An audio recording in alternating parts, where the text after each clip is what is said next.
everyone. It's Dr. Jackie with a new episode of the Black Social Capital Podcast. Thanks so much for tuning in today. Today, we have a special episode. I am going to be interviewing Dr. Theo, who will be here in just a minute, because he is a go to in not only his community, but every professional position he's ever been in for a certain skill set. And I think it's a good idea to take some time to go ahead and highlight those skills and talents today. So, Dr. Theo has a special skill set in both graphic design and like engaging social media audiences, as well as learning new platforms, which, a lot of us, when we are, learning platforms, we don't really want to learn new ones. We just want to do what's been working because change is rough. Um, but he learns new platforms and then he helps organizations and groups integrate those platforms into whatever it is they're doing. And he is really talented in it. So I got a series of questions for him. So I'm going to go ahead and welcome him onto the screen. What's good? What's good? Hey, and we're going to talk about it. Yeah, I think it's so interesting that we had our podcast for so long, and this topic has never come up in terms of having an episode around it. And as soon as we said it, we were like, "Ah, that's brilliant. We don't even have to prep for that." So Yep. excited to just kind of share a little bit today. Hopefully, to help folks as they kind of plan out their next steps in terms of either their organizations or their own personal endeavors as well. So All right. So with that, we're not going to do a whole bunch more introduction because you know who we are. I'm going to dive in with the first question. You ready? yep, All right, stay let's do ready. it. So, what types of platforms are you using? Um, well, I think even before I get into the platforms I'm using, I guess I will share a little bit about how I got started in this whole journey in the first place. The platforms that I use are really based out of necessity. So I think about when I was a starting first year teacher in the classroom, my goal was really um, what can I use that I knew like the back of my hand that would help engage my students. And that was around 2005, 2006. So, going way back for those that are listening. Um, at that time, having a blog was all the rage. 2005, YouTube had just launched. So like the technical world of like user generated content was just being born. And so I was really excited to use the tools.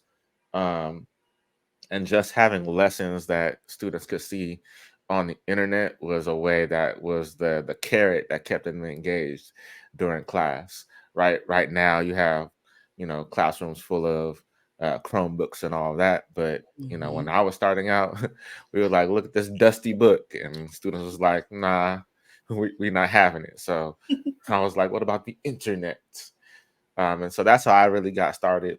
Um, and so I started delving into what platforms could I host a blog on, and so that introduced me to platforms like WordPress. I'm sure many folks have either had a blog or hosted a website on WordPress. It's just a platform that allows you to create content. Um, and for a lot of people, WordPress is pretty complicated. As the I would call WordPress the granddaddy of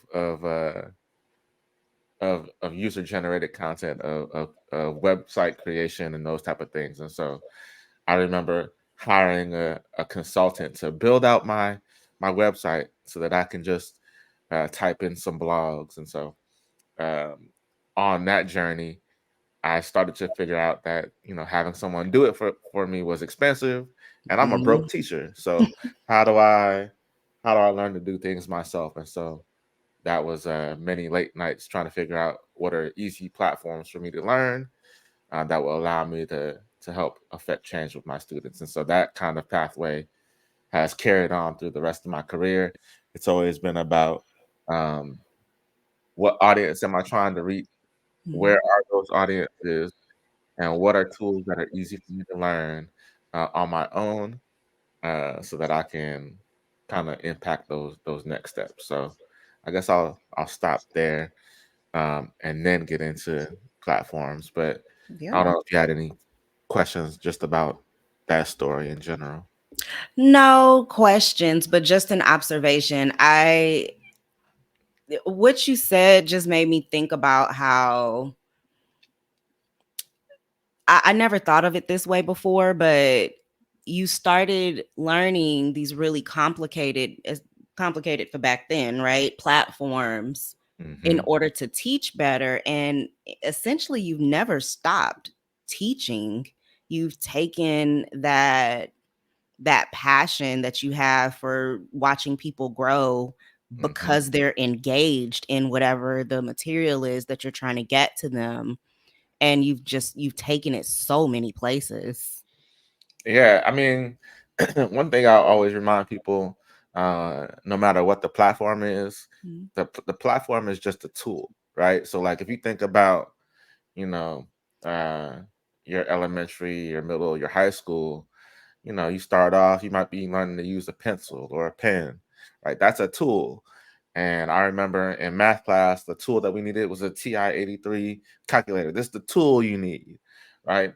So I think that, from that perspective, the tools are always going to change. Mhm. But what doesn't change is like the need for uh, you know information to be distributed, or an easier way to come about that information, right? And so, when I think of things now, students and people are learning things on TikTok, right? That's the tool.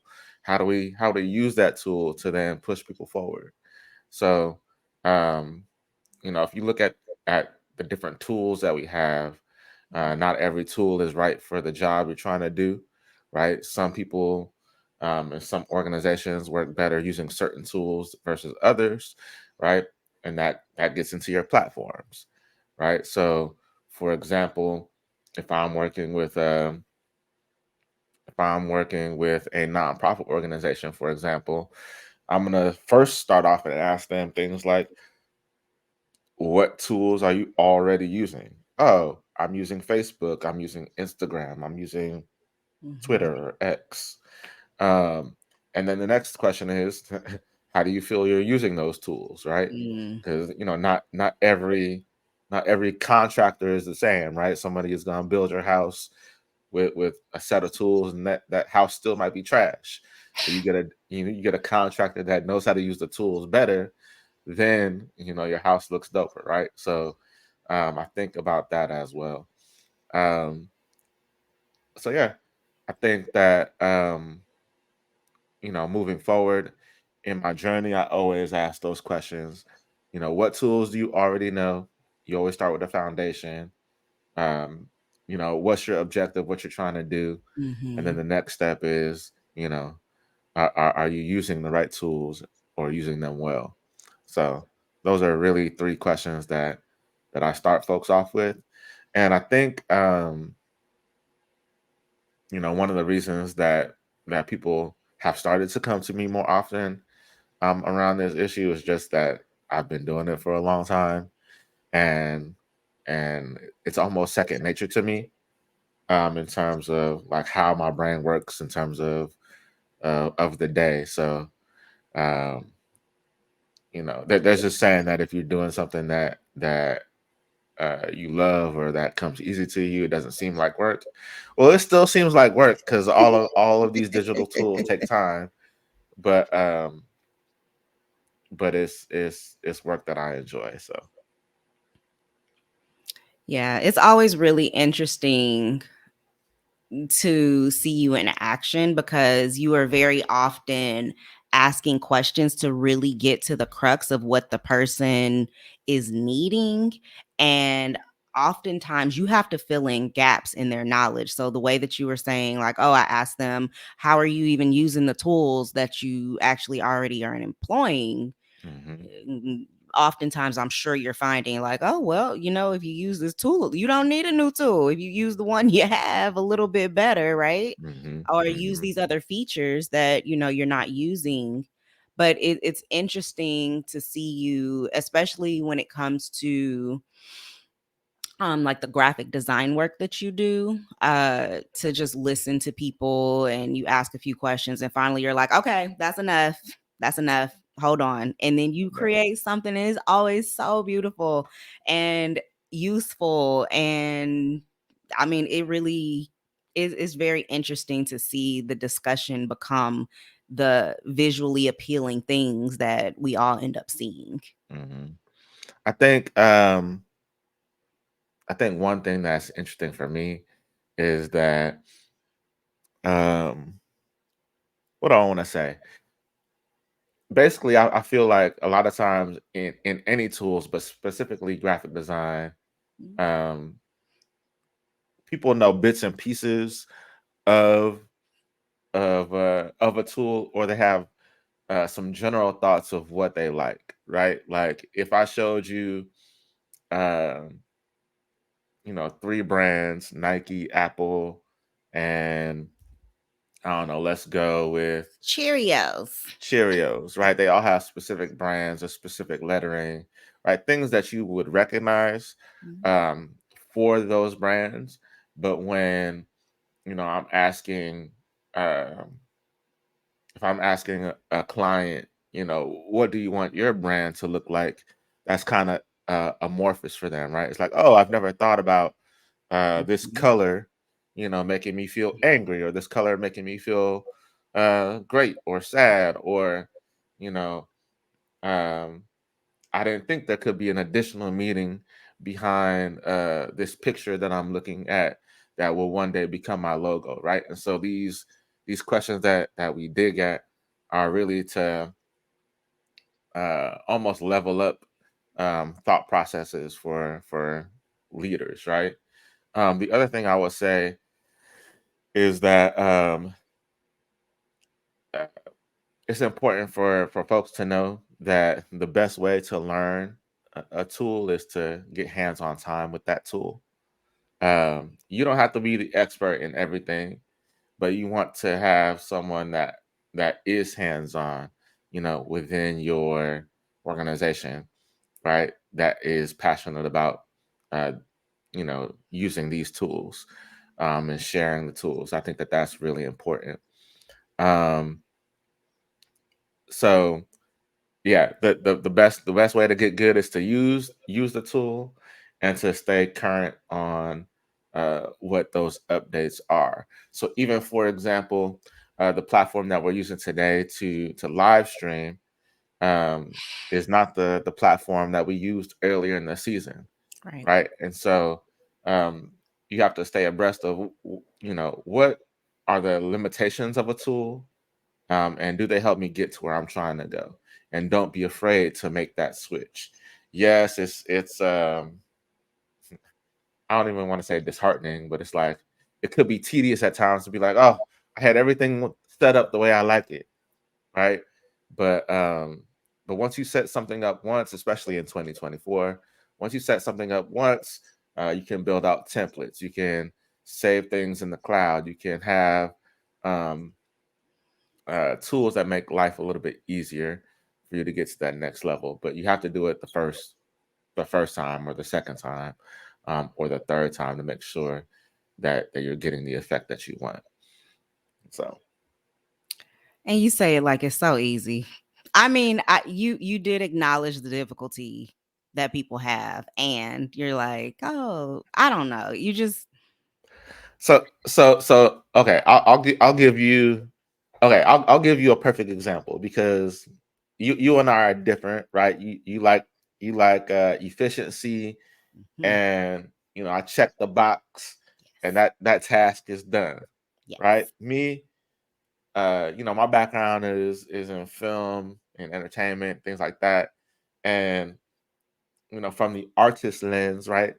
One of the reasons I like graphic design and other opportunities, even social media, is I get to ask the question like, what if we do this, right? Or what if we do that? And it's the exploration point or the exploration part that allows the that allows for those iterations to happen. Like, what if I use this color instead of that color? For you, that's gonna be hella annoying. I picked one color, it's Yep, done. I did it. I Or did I it and gotta it's do it done, again. right? But but those iterations are the reasons why your graphic designers charge so much. It's those iterations that allow them to become great. Sometimes I'll see something online and I'll say, "Oh, that's an interesting design on a flyer or a graphic. Let me see if I can replicate that." Right, and that replication process will allow me to learn uh, new tools within the tool. Right, there might be some things that folks will learn just by trying to explore and navigate a platform in a new way. So I guess I'll also share the big tools that I use Yep. every week. Right, we've kind of talked just generally about tools in general, but the tools that I use every week. Um, Number one is Canva. Canva is what I use for most graphic design. I do a Canva exercise almost every day to, some people might write affirmations, some people might meditate in the morning. Uh, I doodle using Canva, right? I've been using Canva. I think Canva's been around now 10 years. I've been using Canvas 10 years, right? And so that's why it's secondhand. Um, Within this podcast, we use WeVideo, which is an online um, video editing platform. Allows me to have video content that we can edit, um, using the cloud. Very similar to iMovie for those that use iMovie or other platforms as well. In terms of um, helping nonprofit orgs and community based organizations keep track of their social media. Typically, I refer folks to Buffer. Buffer is a scheduling platform that that really allows you to schedule your social media posts ahead of time. You can also do that in Canva if you want to be in house and use just one platform for everything. And then the last major platform that I use now is Squarespace. So I'm working with, for example, um, the LA alumni chapter of Phi Beta Sigma. I help to manage their website, and we use Squarespace for that. And Squarespace is a really easy user generated platform that allows you to make and build a website Mm. without any technical skills, right? So for me, in all the years that I've done social media and graphic design and website stuff, I've never learned any additional website languages, HTML or the other zeros and ones that folks might use to build platforms. But Squarespace is a place that allows me to shift and mingle without having those skills as well. So Hmm. Okay, I understood most of that. I'm trying to speak broadly and You've been plainly. working on me for years, but I'm keeping up. Listen, when I say Didn't. years, we still using the clip art tool. It's okay. We do use the clip art tool. They have some good stuff in there. Let's just say you use the clip art tool. Okay, I do. Clip Hmm. art is fine. I never thought of Squarespace as user generated. I guess. Well, I would say I, I guess maybe user generated is the wrong term. I would say compared to other platforms, I think user friendly is probably the term I was looking for the Oh, most. Is that I could set you up as a administrator on Squarespace and you have enough skill, being a average, internet user, Yep. to say, oh, like, here's how I could make a title, or here's how I could insert a video, or here is how I could, type that blog, right? Mhm. What you want to do, for those nonprofit organizations that are listening, or community-based organizations that are listening, a lot of times our websites, our social media, these tools become old or out of date, or they don't function as well, because they are not tools that are user friendly, right? Your staff may get older, or that person that was handling all of your materials may move to a different organization.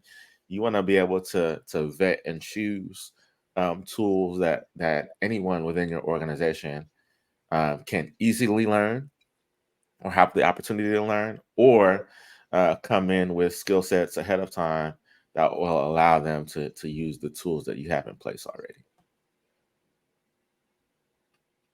That makes sense. It does. It does. I am also thinking about the learning curve, right? Like you've been working for years on learning new tools, integrating them into your own practice, integrating them into other people's practice. But if people are not used to that level of learning, I'm just imagining, well, and also experiencing, right? As Hmm. I will sometimes use Canva and then I'll text you and be like, took me 2 hours to update something that was already created, Yeah. right? But there's Yeah. like such a big learning curve when you're not in that mindset and in that practice of learning new features of the tools you use. Hmm. Just because I've had a Canva account for many, not many years, for a couple years, right? Doesn't mean that just because I've had it for 2 years that I'm doing a good job at Hmm. Hmm. creating things. I'm slowly getting better, and mostly it's just from watching you work, right? Yeah. But I mean that, but that's also knowing your strengths. Like, for me, I would tell somebody in a heartbeat, if you're struggling to make your own graphic, like, don't struggle. Like, there's plenty of platforms where you can outsource mm, that you can outsource that struggle to someone that can do it in an hour and a half, or 30 minutes, or whatever it is. mhm, The key is that if you're going to do that, you have to be able to give that consultant or that person an idea of what you're looking at, part of, or an idea of what you want. Part of, often part of your struggle in using a platform is because you don't know how to use the tool, mhm, and then two, you don't know what you want to use it for, right? Like, I want a Facebook website. Is Facebook website a thing? Right. I want a Facebook group. Is that the same thing as a page? I don't know. Right. And so, like, there's some little idiosyncrasies, um, that person that's going to help you is going to ask you to try to bring clarity to the situation. So, but once they have that information, usually it goes pretty fast. so that's advice on how to be a good client. Hmm. Please be a good client. Right. Let's stay there for a little bit. What are Hmm. some other things that people do that are like, I would be able to help you so much more if you were not doing this thing, right? Or I wish more people would do these things because I agree. I mean, I don't do any type of graphic design work, but I do assessment work. And so many times people are like, I need a survey for this. And it's like, Yeah. okay, well, let's have a conversation. And they're not ready for the depth of that conversation. And they still want something great. And it's like, that's not how things work. Yeah. So I'll give an example of things that you can do beforehand um, when you're thinking about doing a website refresh, for Mhm. example. Okay. So, um, or having a website for the first time.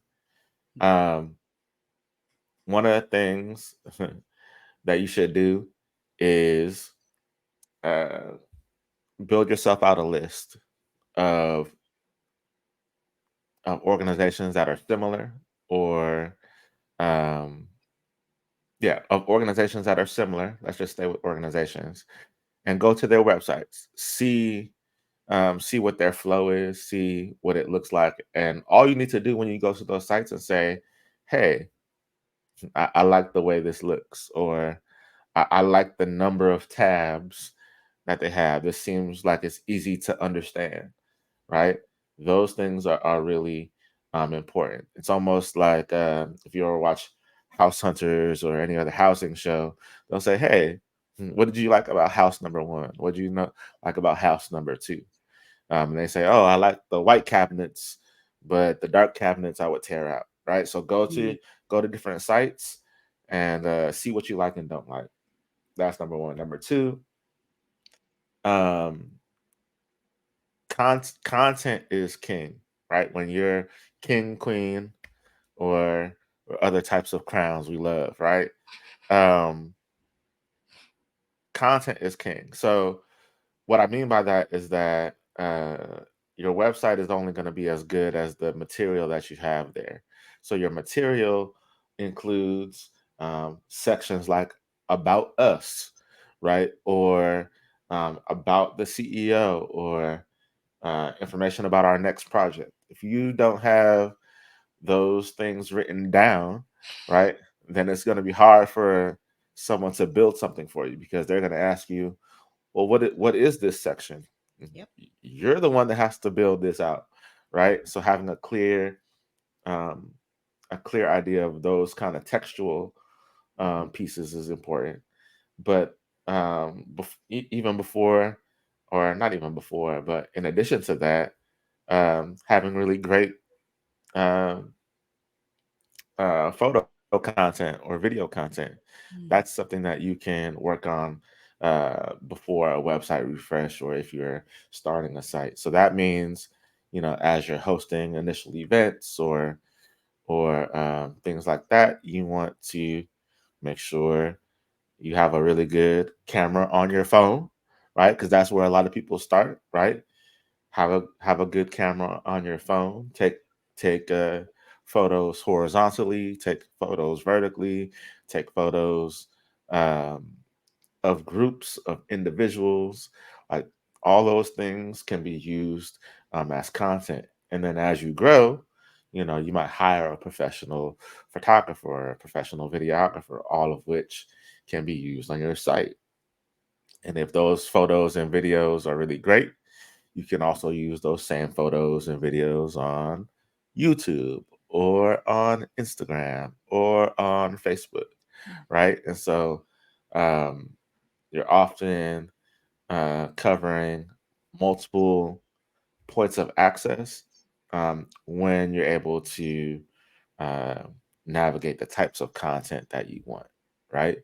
So, for example, if you have an about the CEO page, you might want to have something that's written about that CEO. You also might want to have a picture of that CEO, or a video of that CEO welcoming people to to the page, or to a special project that's going on.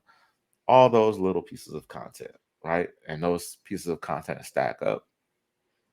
What I will say, um, I guess in closing for this section, is that you Mhm. don't have to have everything all at once, right? This is you you don't have to have everything in order for things to happen, but you need to be able to piece by piece it, level up each section. So, this month we're really going to work on, having our homepage the way Mhm. that we really like it. Then we're going to have information about our special project. Next we're going to make sure all of our team members have photos that look similar, right?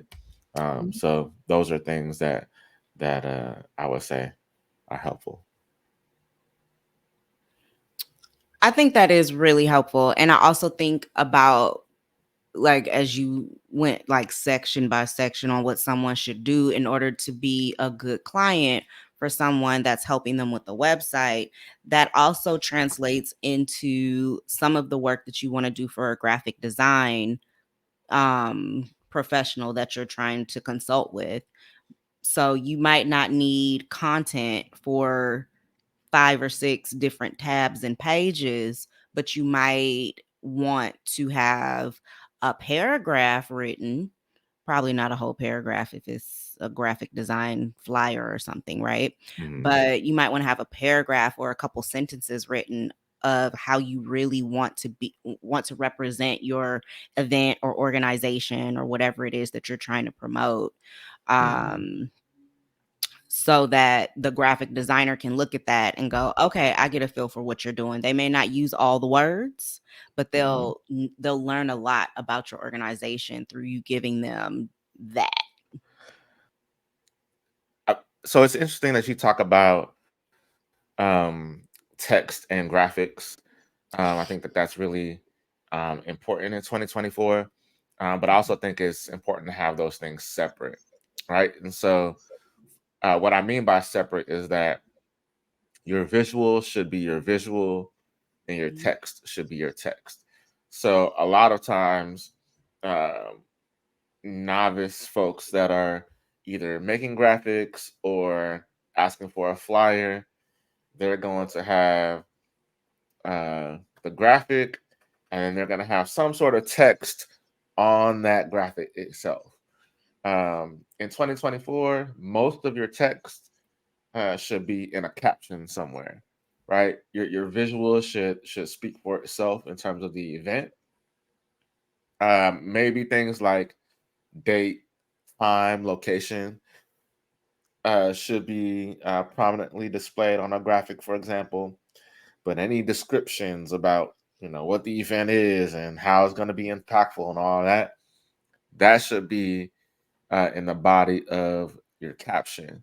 For example, on Instagram, uh, because as people are scrolling, right? It's a scrolling culture now, right? Your visual is the thing that is going to make people stop scrolling, right? mhm. And so if your visual is also covered in words, that's a great opportunity for people to move right past you because ain't nobody got time for that.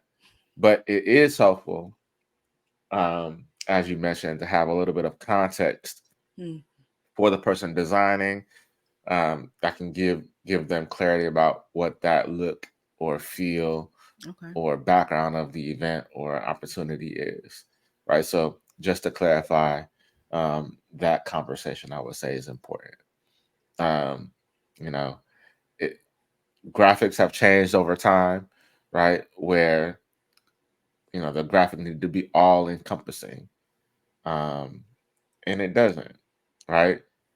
Things that are commonplace now, for example, like a QR code, Mm, um, that doesn't need to be on every flyer, but if it is on a flyer, you need to realize a couple of things, right?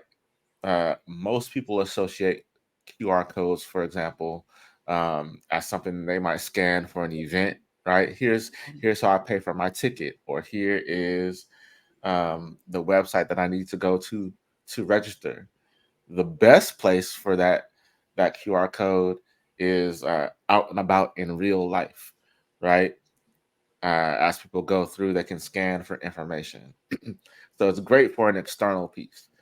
If you are on social media, QR codes might not be the best way to display your graphic or to include on your graphic because most people don't realize that they can scan uh, a graphic with a QR code. So, for example, on Android, in order for me to see a picture online that has a QR code and scan it, I have to take a screenshot of that flyer and the phone will analyze it and say, here's a QR code that you can click, right?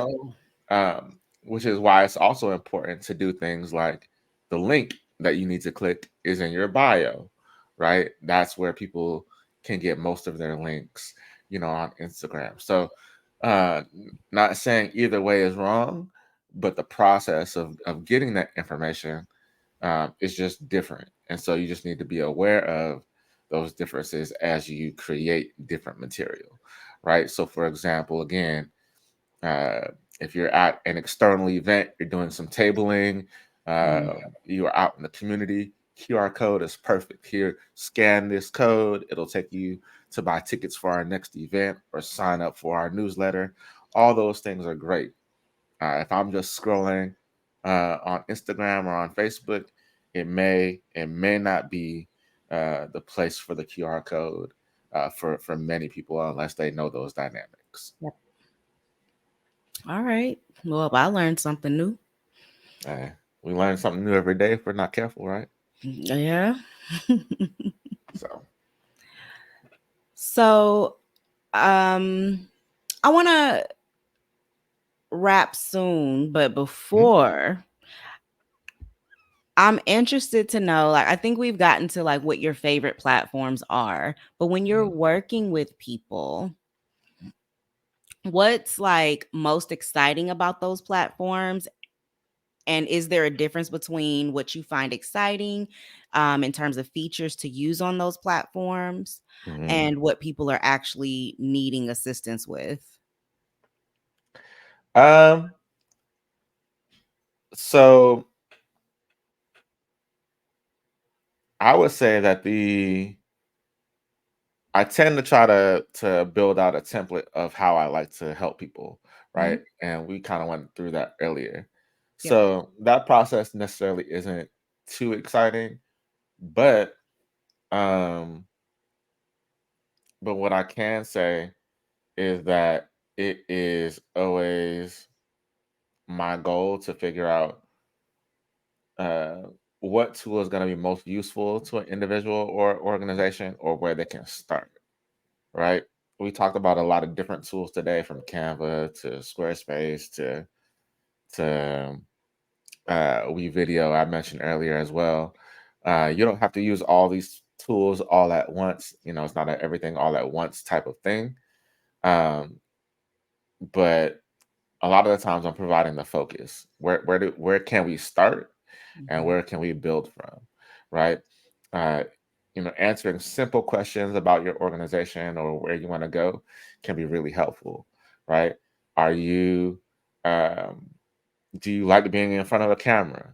If not, then live streaming may not be your first go-to in terms of advancing your organization, right? Are you really skilled at writing, right? Then you might want to use your platform to do a weekly newsletter, right? And how do we use tools to do that? So always work from your strengths. And so I think that um, asking those questions is what the exciting part is, because most of the time, organizations are doing bits and pieces of that right path, and they might not be certain in it, right? Like, Yeah. oh, we tried this here and we did it once, but it didn't work, so we never did it again, right? Or they were afraid to take those next steps. Um, I would say that social media, graphic design, um, are all spaces where it's trial and error for many organizations, Yep. uh, and you can't be afraid to say, "Hey, we tried it," right, and see what happens next. Okay. Well, you've given us a lot of advice. We've learned a lot about you and your both like your interests as well as like the logic you approach new platforms, new features and consulting with. But I wanted to take a moment and have you list out Mhm. all of the different ways that you are able to help either an individual starting a business, or an individual who wants to establish some type of presence or doing just an event, even if it's just like a family event, right? As well as an organization, because there's a lot in what you explained. So Yeah. what are all the ways you can help somebody or an org? Um, so most of this will be listed out really soon on our website, staymotivatedandrisetogether.com, Yep. as you can see up in that corner there. Um, but I would typically say, uh, initially being a sounding board is the first way I help people. Mhm. Right? If you don't ever speak out or list out the things that you're interested in or looking to do, it's really hard to get started. So simply being a sounding board for your organization is something that I can really help with, asking those questions as we did today. Second thing is, I always like to start off with a pilot example, right? Something small, low lift. Hey, we need a graphic, or hey, we're putting together um, uh, a Zoom session, right? Something low lift that will give you an example of my services as well. So I'm always willing to do those things. Next is, long term consulting and feedback. Right, we're working on a long term project. We want to host live stream sessions, and we want you to be the producer in the background, those type of things. So that's always helpful. Um, but those are things I can help with. Um, and the last thing I'll plug, um, and you'll definitely see this coming um, this quarter, is I'm always down to help our digital elders. Those are those folks that are uh, seasoned in life, but maybe new to some technologies or want to grow in using different platforms. So that's everything from using social media to uh, understanding email or understanding Zoom. So if you are a millennial or Gen Z that is tired of helping the digital elder in your life, you can send them to me.